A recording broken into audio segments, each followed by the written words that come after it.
Sunwest Corporation is part of the contractors po na nila. Yeah, that's what I said.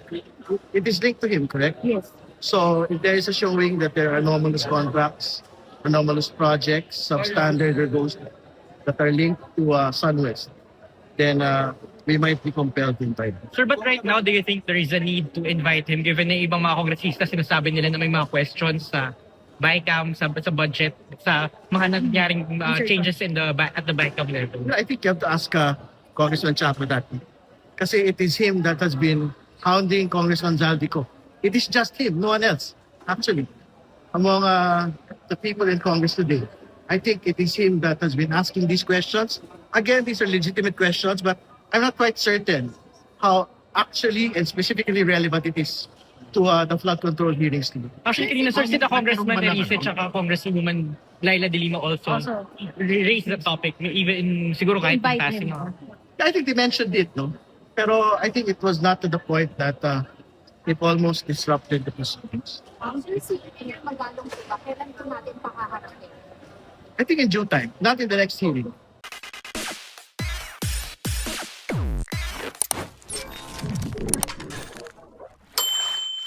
Give us the assessment na ito sa first hearing po nitong Infracom. How would you assess po yung mga naging pagdinig po at talakayan? I think nailatag naman natin despite some of the delays in the morning, yung pong objective po natin na talaga pong maging evidence-based, fact-based, project-based, no? Yung pong pagtatanong po natin. So, yung pong usapin ng Ghost Project, I think na prosecute po natin ng buo. Bagamat wala ho yung SIMS, no? But we will issue a subpoena in the soonest time para mabuo natin yung kwento. But from the side of Engineer Alcantara, more or less kompleto na rin po ito. Pangalawa, yung pong ibang mga personnel ng Bulacan First District Engineering Office ay ipapatawag na rin po. So may mga pangalan na rin pong nabanggit kanina. So they will be invited to the next hearing. Pangalawa, napag-usapan na rin yung mga substandard projects. No? So may confirmation, may mga documents na rin po that have been read into the record. Yung pong mga kontrata ng St. Timothy ng Wawa Builders ay nailatag na rin po sa araw po na ito. No? So may confirmation na rin po si Engineer Alcantara dito po sa bagay na ito. Hopefully, pagka nag-issue na po ng subpoena, magpapakita na rin po yung Wawa Builders at saka St. Timothy. Sir, bakit subpoena agad sa halip na show cause order? I think pwede man hong gawin ng Congress yung within the rules, yung po pagkakaroon ng subpoena itself. So I think it's something that we can do whether it's a subpoena or a show cause order. Sir, what's next? Kailan yung next meeting? Well, we have to talk among the chairs when the next hearing will be. But very important nga ho na mapasipot po muna natin yung pong Sims Construction, Wawa Builders, and St. Timothy kasi sila po talaga yung pinakasangkot dito po sa substandard projects and particularly in Ghost Projects. Sir, isang malaking tanong, nasa daw po si Kong Zaldico? Biglang bawi si Kong Erice kanina doon sa kanyang motion na imbitahan si Zaldico and Grace po. Ano po nangyari doon, sir? I don't know. You have to ask Congressman Erice that why he withdrew the motion. So, when he withdrew the motion and we proceeded. Sir, but will the committee invite him for the future hearings? I think if there is a showing that there is an anomalous transaction, anomalous contract, anomalous project, substandard, or ghost project to a company that is linked to it, then of course we will be compelled to invite him. But Sunwest Corporation is part of the contractors po na nila. Yeah, that's what I said. It is linked to him, correct? Yes. So if there is a showing that there are anomalous contracts, anomalous projects, substandard or those that are linked to Sunwest, then we might be compelled to invite him. Sir, but right now, do you think there is a need to invite him given na ibang mga kongresista sinasabi nila na may mga questions sa BICAM, sa budget, sa mga nangyaring changes at the BICAM level? I think you have to ask Congressman Chapo that. Kasi it is him that has been hounding Congressman Zaldico. It is just him, no one else, actually. Among the people in Congress today, I think it is him that has been asking these questions. Again, these are legitimate questions, but I'm not quite certain how actually and specifically relevant it is to the flood control hearings. Actually, kanina sir, sila Congressman Erice at Congresswoman Laila De Lima also Also, raised the topic, even siguro kahit in invite passing. him. I think they mentioned it, no? Pero I think it was not to the point that it almost disrupted the proceedings. Sir, si Magalong diba, kailan ito natin pakaharapin? I think in due time, not in the next hearing. But I think we have to be able to show the nation also that we are serious about not doing a scattershot investigation here. No, and I think that is something that we have achieved today, despite the delay this morning, na meron pong proseso, meron pong lohika, may aktwal pong plano magpanagot ang Kongreso po dito sa usapin po ng po. Hindi naman lumigas yung ilang mga congressman sa kung anong agenda dapat. Well, I think malaya naman po yung mga kongresista na dalhin po yung hearing kung saan ho nila gusto dalhin kasi may karapatan naman ho silang mag-interpellate. So, pabayaan lang ho natin sila na magtanong dahil karapatan naman po nila. Kung parang lang po, may nabanggit po kanina na budget insertion sa BICAM. Are we also considering calling the ex-senator Grace Poe for this one? I think I have real objections on how relevant budget insertions is on the flood control program. Kasi this matter is not even raised in the Senate hearing. It's just Congressman Chanco is raising it. So I think if he actually wants to do it, you should file an actual resolution looking into these budget insertions. I don't know if he actually filed it, no? And I think we have to be very clear that what the nation wants is really to have actual accountability on what had happened in substandard and ghost projects. No?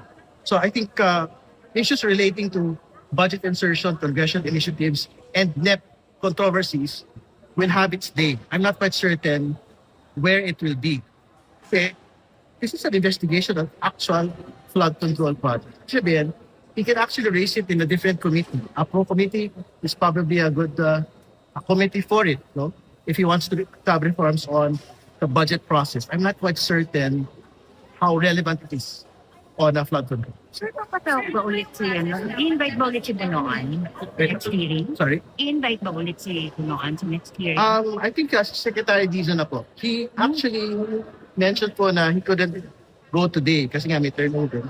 So hopefully he is ready in the next hearing po to present na po yung reforms that he will institute in DPWH. Bakit hindi, sir? Wait, Sir, dapat na-inspect muna ni Presidente at nakita niya na non-existent bago itakal sa committee. Kasi as I understand, 55 meter na yun. Pinagtaan na yun ni Presidente, you showed it in the hearing. Yeah. Bago niya kinalakan. Tama. Meron ba yung magiging proseso? Dapat napuntahan muna ni Presidente and nakita niya na wala doon or substandard or not necessary.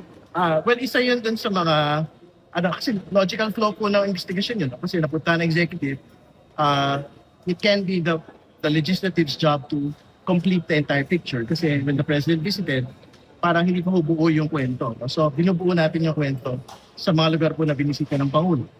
Pangalawa, pero may mga lugar din kasi at mga usapin na binanggit ang Pangulo sa kanya pong mga pagbisita. So, for example, sa Benguet, it is not particularly flood control, pero he has real issues relating to rock netting. So that's something that we will actually look into kasi totoo po, it's something that's it has been a racket, is what they're saying, which is why I think they instituted real reforms po on snow protection projects. Bakit hindi po si Bunoan yung papaharapin natin? Bakit okay na po na hindi siya mismo sumagot sa susunod na pagdinig? Okay na po ba yun, sir? Well, particularly for the projects that are being discussed, yung Bulacan and maybe Benguet po in the future, I don't think meron po siyang like personal involvement po in these particular projects. He has, of course, top-level responsibility. He has a command responsibility. And I think that is the reason why he actually resigned. So we will leave it at that. Pero syempre, in the event po, for example, na meron po nga magsabi talaga, Secretary Bunoan is actually involved in a particular matter, then we will be compelled to invite him back again. But si Secretary Vince ba, anong pwedeng maitulong niya, sir? The fact na magmar sa department? Ilalatag niya siguro po yung kanyang plano na. So meron siyang, I think, call for a courtesy resignation. So I think it will be the president, yung pong district engineer, at paakyat po sa undersecretaries po I think mga presidential appointments po yan or secretary level appointments. So, gusto natin malaman sino yung mga i-accept po yung courtesy resignations. Ano yung levels ng kanila pong kapangyarihan na tatanggapin po yung resignation. Sir, kung may possible action po ba sakaling hindi nakapagbigay ng full disclosure yung members ng committee within 5? So I think pag-comply muna sila, saka na lang natin na problemahin. No? Kasi totoo naman, kailangan talaga nila mag-comply kasi talagang inadapt po ng 3 committee yun. No? So I think hopefully within the next 5 days, mag-submit po yung mga miyembro ng kanila pong disclosure kung conflicted po sila dito sa bagay po. Yes. Sir, lahat yung basket. Sorry, sige po. Sir, lahat po ba yun? Sasabihin. I think so, yeah. Kasi the members of the 3 committees po will have to that is the motion for the members of the committees to make a written disclosure on whether or not they are conflicted. Pati raw kayo, sir? Chairman, pati raw kayo. Siguro, membro. So yung mga ex-officio members, will they also submit? Yung mga kasi diba, deputy majority yeah. I leaders, think so, deputy yes. speaker, Because they have membership and then they have a group. So they will be compelled to make a disclosure. So I guess in the next hearing, that would be the first order of business on whether or not they've already submitted their disclosures. so will you make it public? I think so, yeah. Wow. Malapit na po mabuo sa independent committee and will you be cooperating with sa independent committee? Yes, like what we had mentioned already, the findings of of the House Infrastructure Committee will be submitted to them. If you want to recuse, because members of Congress have been mentioned, we will also submit. Sir, sa kanila, no, maungkat yung 2016 projects dahil sabi ni Vizcaya, din palang lumobo yung kanila. May imbitahan ba natin yung dating DPWH Secretary, Senator Martillan? I don't want to break interparliamentary courtesy. So it's something that it's very important to Congress. And so we will see na lang po when we reach that point. But again, yung St. Timothy po, and the entire Vizcaya linked firms po, I think we will have a full inquiry on the entire ways by which they had grown through the years. Pag hindi sila nakapunta, sir, next time, contempt na? You have to subpoena them first. So if they don't, Kung hindi pa rin po makapunta. no, we'll just wait. If they don't, then we will. Kung Kung just to clarify po, within the next 5 days, we can expect that the Infracom will make public lahat ng disclosures ng mga members po. Is that a guarantee? Is that a guarantee, sir? No, I mean, no. As soon as we receive it, we will disclose. So hopefully by the next hearing po, we can actually, Ano po ba yung lalamanin ng disclosures dapat, sir? Sapat na po ba na may statement lang na wala akong conflict of interest for this or I think it's going to be a general disclosure that the member is not conflicted. So hindi ililista sir yung mga business interest nila doon. Kasi di ba yun yung original motion ni Kongshel? I have to review lang the motion itself. Paano nyo mako-confirm yun kung wala nga silang conflict of interest? Sapat lang ba yung sabihin na wala kami conflict of interest? No, but they're bound to it. Like what the question was to the contractor. They made the general denial that they don't have those projects and they don't have substandard projects. It basically binds them. So, ibig sabihin, for example, even for congressmen, di ba? Pagka meron kang, sabi mo, wala ka. Meron pala. Hindi siya. Sir, but is it not open to interpretation? Like for example, if yung kongresista wala siyang kumpanya pero yung kapatid niya may kumpanya, and he can say, hindi naman ako, wala akong conflict of interest dyan. We see that even in the Senate where Bongo said na wala siyang conflict of interest dahil kapamilya naman niya may-ari ng kumpanya, hindi siya. Not to be clear, conflict of interest is personal. Diba? Based on yun sa tao talaga yung mismo. So, people can of course raise it. Na parang, okay, wala ka conflict of interest, pero yung kapatid mo, I mean, basically what you're saying. So, pero I think yung legal conflict of interest is conflict of interest which attaches to the person. So, I think the public can basically call whichever person out pagka feeling nila, okay, legally, you're not conflicted, but actually, you might be conflicted. So is Sir, it mandatory ba itong pagsasubmit ng written disclosure o yung mga gusto lang umupo at magtanong dyan sa pagdinig? Hindi, I think the motion is very specific. All members of the committees should with the disclosure. Sir, sa DPWH lang, hindi ba mabilis nating ina-absolve si Bonoan given that he was the head of an agency accused of corruption? Maalala natin last Congress, Vice President Sara resigned from DepEd but during the investigation, hindi pa rin natin yung panic niya. So, bakit parang kay Bonoan, ang bilis natin, okay, hindi na natin siya kailangan dito sa... Hindi, pinawi ko lang siya dahil meron siyang turnover. I mean, wala pang in-absolve. We just went to the WHD for the turnover. But like what I originally stated, pagka merong showing talaga na talagang intimately attached siya on an anomalous project, he will be asked to return to the union. Kung sundot lang po dun sa public sa perception, kung may conflict of interest or wala, is that enough? The public's point of view on that matter in pushing or looking for accountability sa mga public officials natin, is that enough? Siyempre, minamalaki po natin yung public opinion. Pero minamalaki din mo natin yung kapangyarihan po ng Congressional oversight. Gusto kong balikan ho yung nagdaang panahon. Nung po nagkaroon ng PDAFSCAM, yung Senado po mismo, nagkaroon din ho sila ng sarili po nilang pagdinig dito. Essentially, in the exercise of congressional oversight. And also, I don't think these questions are being asked to the Senate. Di ba?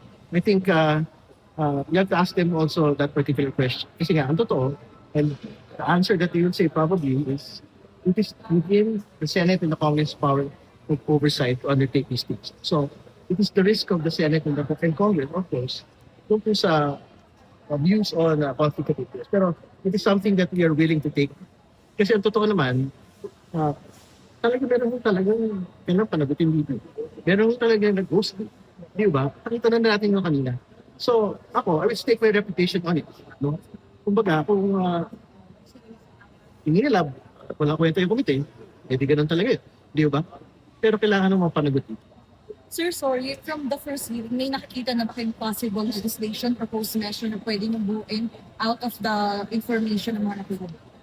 Well, sa lahat yung pong blacklisting, kailangan talaga may perpetual blacklist. Kasi, like what you're saying, 1 year, 2 years lang yung blacklist eh. No? So, yun po yung una. Pangalawa, yung po intervention talaga ng private sector inspectors over the entire course of project implementation. So, in fact, ginagawa daw po yan ang DPWH sa panahon po ng Secretary Singson. Parang in the middle of it, bago mag-build, may mga private sector inspectors, bago isasara yung mga, for example, yung detail, para makita kung tama ba yung pagkakalating ng bakal, tama ba yung laman ng bakal, hindi ba siya ampaw. So we cannot just surrender inspections to the DPWH. And more particularly, like what we had seen in Bulacan, if the particular district engineering office is actually compromised. O paano yun? Diba? So, yung po mga private sector inspection, something that we probably might have to do. It might cost a little bit more kasi nga, syempre may fees po yun. Pero I think it's something that we have to deal with just to make sure na hindi na ho na-prepare yung pondo po. Sir, sa interpellation kanina kay Alcantara, lumalabas na parang siya na yung fish doon sa anomalous project sa First District at sa Bulacan. Satisfied po ba kayo doon? Sabi niya na parang siya na yun, yung talagang nasa top ng anomalies. Well, tignan pa natin. Unang pagdinig pa lang naman po ito. Pero I think hindi lang ho siya fish. Saka weed. Yung pong, kasi talagang, ang dami ho talaga mga bagay ho na yung talagang pinakialaman yun. Dito po, and syempre, may showing po talaga na yung kanyang lifestyle is really different from, ordinary engineers, ordinary employees of PWH. So, I think it's a leap, no? Pero we're not closing the door na meron pa hong ibang mga pwedeng sample dito. Yeah, kung he admitted dun sa connected sa question niya, Mr. Alcantara admitted that he's one of the secretary ng first check dun sa it appears that he saw on the list. Who else signed dun para sa release ng check na yun? Did you see anyone parang mas high pa na official na nagpirma ng release na check? No. Pagka mga ganyan mga check, it's just the highest basically of the discipline here. And I'd like to be very clear.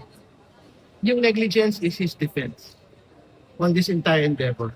We reject this defense. Kasi you cannot have plunder if you're just taking it. What I'm stating today is he knew it. He intended to ghost it. So, kasama ho yan sa mga papalalimin pa ho natin as soon as we get some of the other stuff in that district engineering office. Possible kaya meron pang mga ibang projects talaga na ginawa rin niyo. Sige. Merong isa na hindi po ata napuntahan ng Pangulo pero binanggit sa Senado kahapon. Kailangan ko lang humbuin yung detalye. Kasi, syempre, gusto namin alam kung saan pagaling yun. Net ba yun? Insertion ba yun?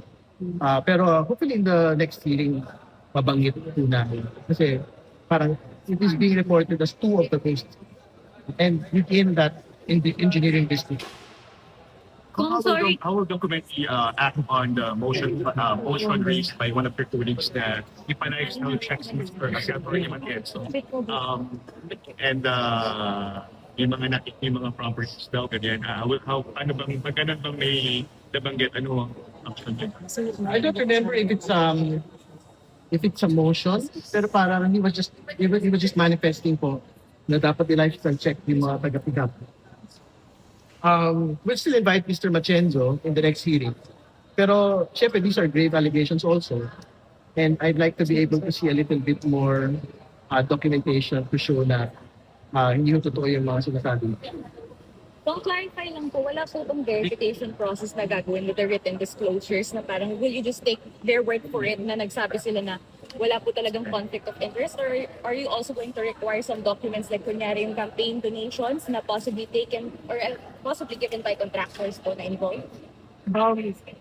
Tingin ko we will, at this point, no, I think we will take their word for it. No? Pero for example, yung binabanggit po yung campaign donations, it's something that's readily available naman po online. No?